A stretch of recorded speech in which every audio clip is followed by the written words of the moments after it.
everyone, and welcome back from break. We're going to go ahead and continue on our morning session of the virtual science meeting with the next 3 talks. And first, we'll start off with a talk by Mike Grill. Mike is an environmental.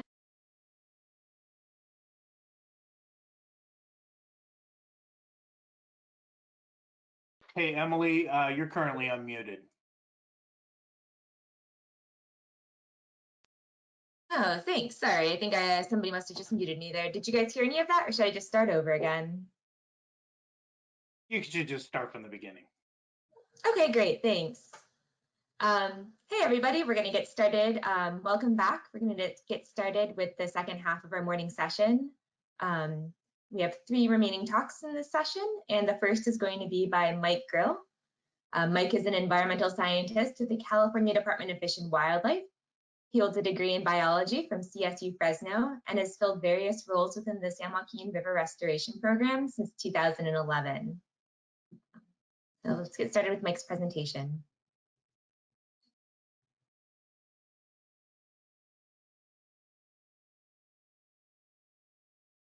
Good morning, everybody. My name is Mike Grill. I'm an environmental scientist with the California Department of Fish and Wildlife, and it's my pleasure today to share with you the research and monitoring of adult spring-run Chinook salmon movement and holding in Reach 1 of the San Joaquin River. Why is this research and monitoring important? To echo the sentiments of Payne et al. 2010, because knowing where these adults go informs us about the environmental conditions they experience across space and time. As far as holding habitat is concerned, getting right into it here, we don't expect holding habitat itself as far as the volume or the area of habitat to be a limiting factor, unless adverse environmental conditions are present, such as water temperatures or elevated water temperatures, which is one of the 5 stressors listed in the fisheries framework. And you can see in this plot on your screen right here a breakdown of the river mile, each river mile segment from Bryant Dam to Highway 99. And it's green bars are from Highway 99 up to upstream to 41, and the yellow bars are the volume of habitat from 41 to Bryant Dam.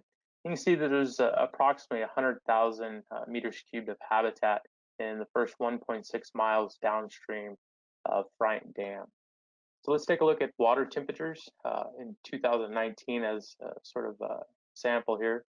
The figure at the top of your screen illustrates water temperatures recorded on 12 thermographs located between Bryant Dam and Highway 99. Water temperatures in this plot are in the context of the 7-day average of the daily maximum. And you can see right here in the months of July and August, we get some pretty warm temperatures above those lethal thresholds. And as we move upstream, conditions improve slightly, but we still see some critical and some suboptimal conditions as far upstream as just below the base of the dam.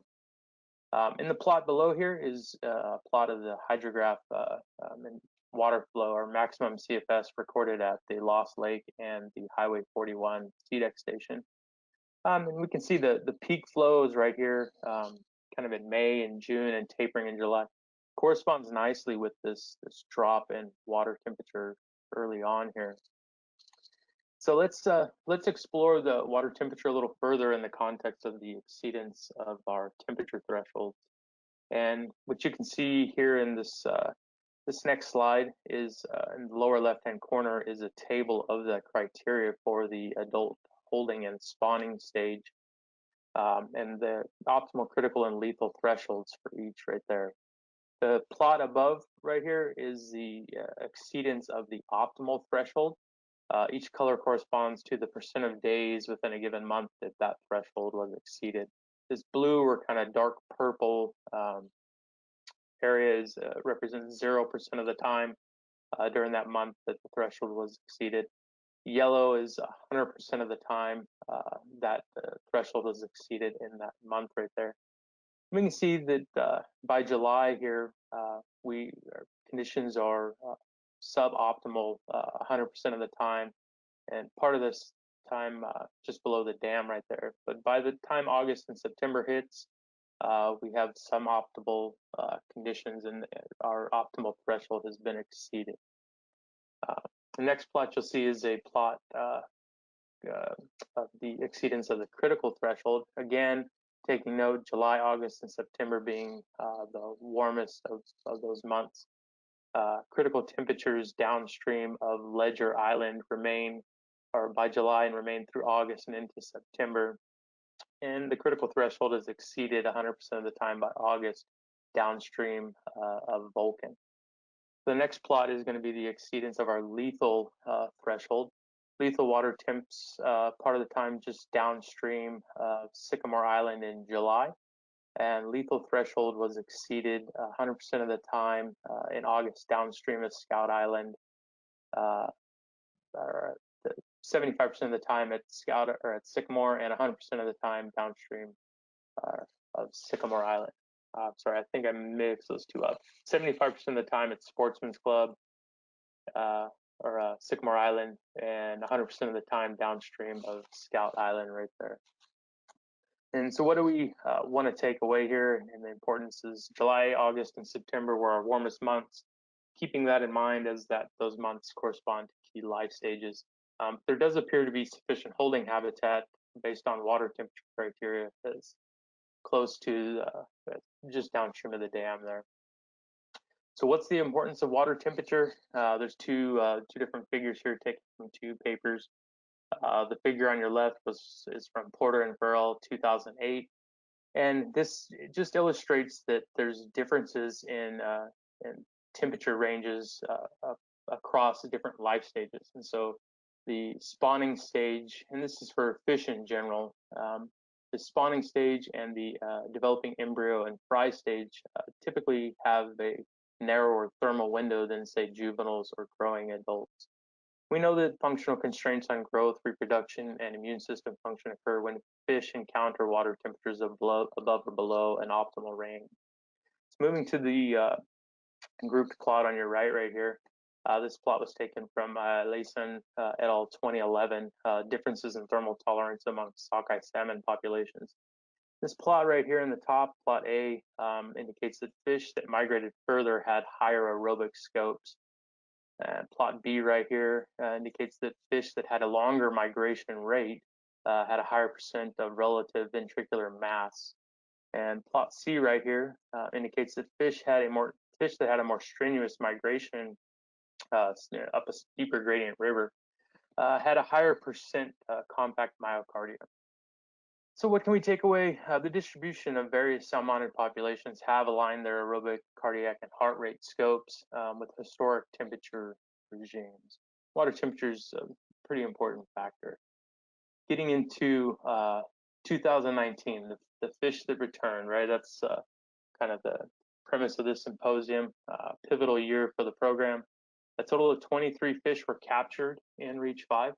19 of those 23 fish were transported and released into Reach 1 of the restoration area.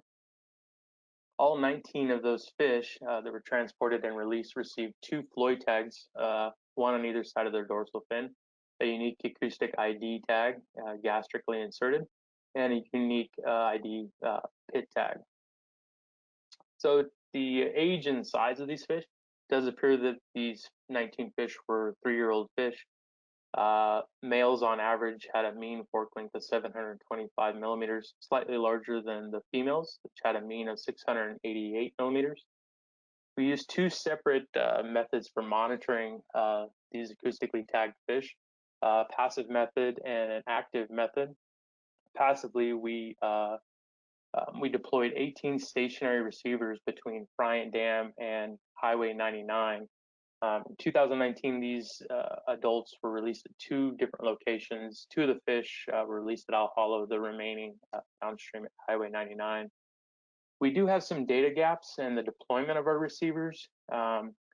We did not get all the receivers out at the same time and date, and so we do have some gaps, but they were all deployed by the end of June. Our active method, we used a mobile monitoring or a mobile receiver and hydrophones and floated in a drift boat We had two different sampling strategies. One being that we would float from Bryant Dam down to Fort Washington, surveying that upper area between 41 and the dam. Our second strategy, we would float between Bryant Dam and Highway 99, surveying the entire holding and spawning area. I'm not going to unfold the mobile monitoring too much because of time, so we'll focus primarily on the results from the passive monitoring or our deployed stationary receivers. Before we get into it though, let's kind of go over some fish inventory. Because what you see in your plot here are detections, the detection history for 6 of the fish. Again, if you recall, we tagged 19 fish, but we only detected 10 of those 19 fish on either method. 9 of the 19 fish were never detected using either method. So they said 6 fish detected on the passive method, and 10 fish were detected during the active monitoring. The additional 4 fish detected by in the active monitoring or the mobile monitoring, 3 of those fish were detected only on one day. 2 of those 3 fish were detected downstream of Highway 99 outside of our sampling strategies. And the remaining fish we did get multiple detections for that fish at multiple locations, or at 2 locations across 2 different times. So what you can see here is a plot of the detections.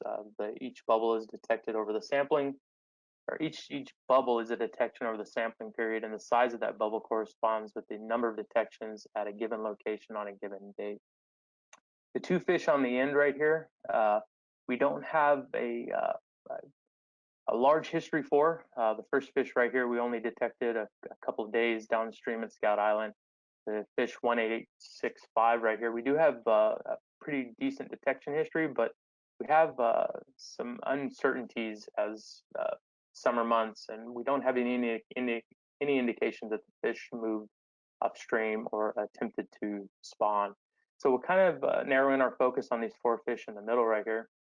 16628, 6634, and 6635, all kind of did what we expected. We had upstream, this pattern of upstream movement, encountered the dam, and over summer just below the dam right there, which if you recall, we had decent water temperatures. And then we see this uptick in movement come September, which suggests spawning behavior. Kind of trying to complete the story here. Fish 16628, this carcass was recovered downstream of Broken Bridge on October 15th. And the carcass of fish 16635 was recovered October 11th, just downstream of the interim facility. But the interesting fish is the one that didn't do what everybody else did, and that's fish 16636 right here. This fish appears to have spent the warmest months of the year downstream in what we determined were critical to lethal temperatures, and survived to migrate upstream come spawning time, and quite possibly have completed its life cycle.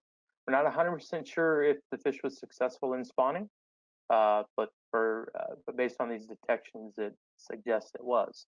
So let's dive a little further into that fish. And this next plot here you see is the same detection plot, but you can see that gap in detections a little better. The plot on your right here is the water temperatures associated with these detections on the left. In June, we see a temperature range of 13.73 degrees to 15.8. As we move into July, we see a range of 16.3 on up to 22.96. We don't have any information or much information for August yet, or as presented. September, we see a range of 13.51 to 20.47. And into October, we see a range of 14.6 to 14.62 to 14.7, which sees a big improvement. So where did this fish go in August, or in July and August? This gap right here. For that, we'll use the mobile monitoring or the active monitoring, and we had detections in July reliably in gravel, what we call gravel pit F, or sometimes referred to as the through pond. And then we see later in August and September detections in this pond just upstream right here. When we get these detections, we do take an instantaneous temperature measurement. So while in gravel pit F, there in July, and for all of July right there, we have a temperature range of 16.8 on up to 22.6 degrees. And as the fish moved upstream, these detections right here had a temperature range of 18.9 to 19.1, pretty close there. Unfortunately, we don't have any more information as far as temperature for this upstream pit here, but thankfully we have some temperature stringers deployed in this pit. We have an upstream thermograph and a downstream stringer, and a stringer in the outflow. And these two thermographs, the upstream and downstream, both have a thermograph at the surface and the bottom, which you can see in this plot in front of you. For time purposes, let's just focus in on the month of July right here, where we know the period of time when we know that this fish was in this pit. And vertically right here are the temperature stringers. Horizontally here are the thermographs located spatially within the water column there, the bottom and the surface. Take note of the temperature range in July. There's sometimes a 6-degree difference during this month. And so the question became, did this fish find some cold water refugia to oversummer in, or was it able to physiologically deal with the elevated water temperatures in that upper critical and reaching into that lethal range? And it doesn't look like there was much cold water refugia. Now, that does not account for these little microclimates, these little micro pockets that might be present, but we don't have the data to inform us of that. And so wanting to explore the utility of this information, this is a huge caveat here, huge blinking red light that says extremely small sample size, caution, if you will. But I just want to show you this information. We are trying to explore the utility of this data. What we did here is we took a response in distance and movement between detections and modeled that against explanatory variables, maximum flow and water temperature. We did that using a hurdle model, which is sort of a two-part model, which first decides, do fish respond? Do they move? Is there a greater than zero change in distance? And the data suggests, or the model suggests, that temperature alone elicits a response in movement itself. Coupled with flow, we do see an increase response in fish movement from flow and temperature. Take stock though in the economy of scale here. This is fish that move per 10,000, so we don't get a lot of fish moving, but there is a response. The second stage of the model is distance traveled. So if fish decide to move, how far do they move? And again, we see a positive response to flow and temperature. And again, here temperature itself is enough to elicit a response in distance travel.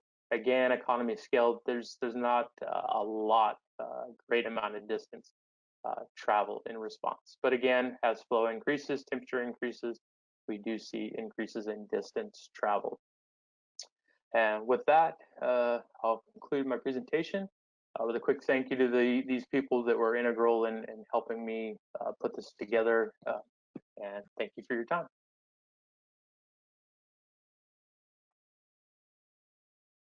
Okay, thank you, Mike.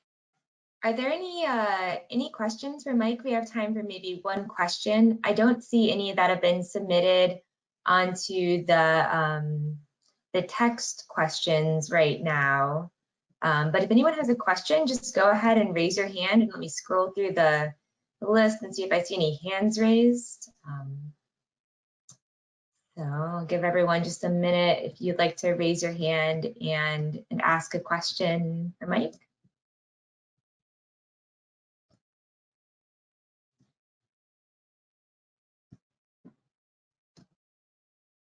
Emily, I think we have a question for Mike in the see question that. box. Yep. So I see a question from Peter Vorster, and Peter would like to know what inferences can you make about adult movement in Reach 1 from the 400 plus fish that did not get captured? And Peter, if you'd like to elaborate on that at all, feel free to go ahead. And maybe Craig, can you make sure that Mike is unmuted?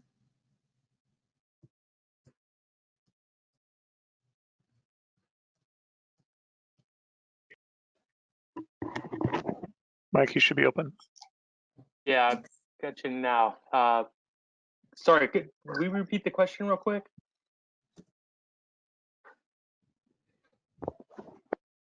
Yeah, so Peter's question was what inferences can you make about adult movement in Reach 1 from the 400 fish were not captured, the wild salmon that were not captured upstream? And Peter, feel free to feel free to unmute yourself, Peter, if you'd like to just ask verbally. Let me, I don't think I can, there you go, go for it, Peter. I'm, excuse me for trying to type it fast and hear your question. Go for it. Mike, you know, we had 400 plus fish that were not captured at the sites, you know, where you were able to tag them and get all that great information. In terms of those fish that were in Reach 1 in that came up in 2019, is there any kind of just qualitative observations you can make about how they responded to Reach 1 conditions and temperature and whatnot? I don't think that we have actually anything that's quantitative in nature. There's kind of some anecdotal observations that we got from the crew up at the Frying Dam operators that were reporting in a large number of fish right below the dam itself through the summer. And then we did kind of have some spots, so that one of the pictures in the slide there was one of those natural returning fish that was, we'll say, maybe not assisted or volitionally passed. That fish was actually caught hook and line in the through pit, or that gravel pit F that we were referring to in the late part of June. But that's kind of really the extent that we can talk about. I know there was different fish seen, but nothing real quantitative. Thanks. Yeah, thanks, Mike, and thanks, Peter. I think we just had time for that one question, so we'll go ahead and move along to the next talk. Thanks, Mike, for your talk. So our next presenter will be Austin Demarest. Austin is a fish biologist working in the Lodi Fish and Wildlife Office on the San Joaquin River Restoration Program, leading complex fishery studies to assess reintroduction of Chinook salmon in the San Joaquin River and inform habitat restoration activities. He obtained his degree in aquatics and fishery science from the State University of New York College of Environmental Science and Forestry. With that, I'd like to hand it over to Austin.